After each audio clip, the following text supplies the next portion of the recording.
Man had been lying face down for 48 hours, but he didn't dare to move an inch. Behind him was a 300-foot cliff. One slip and he'd be smashed to pieces. He digs his fingers into the ground, but the sand was too soft. He couldn't hold on and started sliding toward the cliff. Hands were useless now. He had to use his face as a brake. It barely worked. But right then, his phone rang in his backpack. Answer it or not. What if it was his wife? Not answering could be worse than falling off the cliff, but even lifting a finger would make his body fall down. So he adjusted his body, pressed his face against the ground, and reached with the other hand. He finally grabbed the phone, but the next second,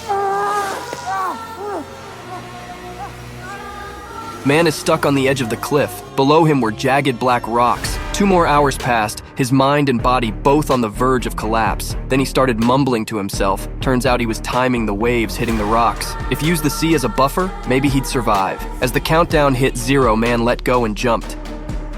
He made it into the ocean, but the water was too shallow. His hip slammed into a rock. The impact knocked him out cold. Luckily, he came to. With one last gasp of strength, he pushed himself to the surface, but the real test had just begun. After crawling onto shore, he checked himself over. Aside from a cut on his hand, he seemed okay, but as he stood up,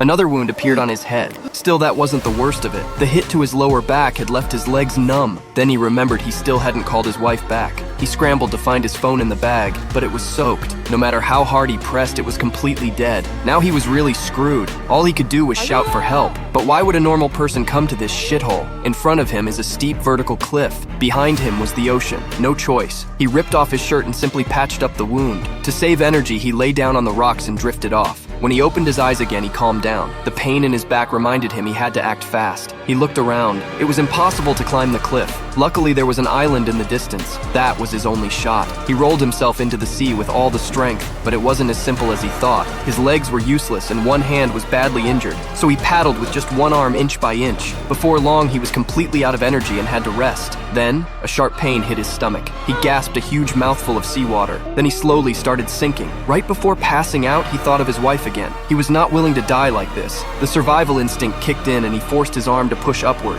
Finally, he's back on the surface again. But now it's impossible to reach the island. All he could do was head back to the shore.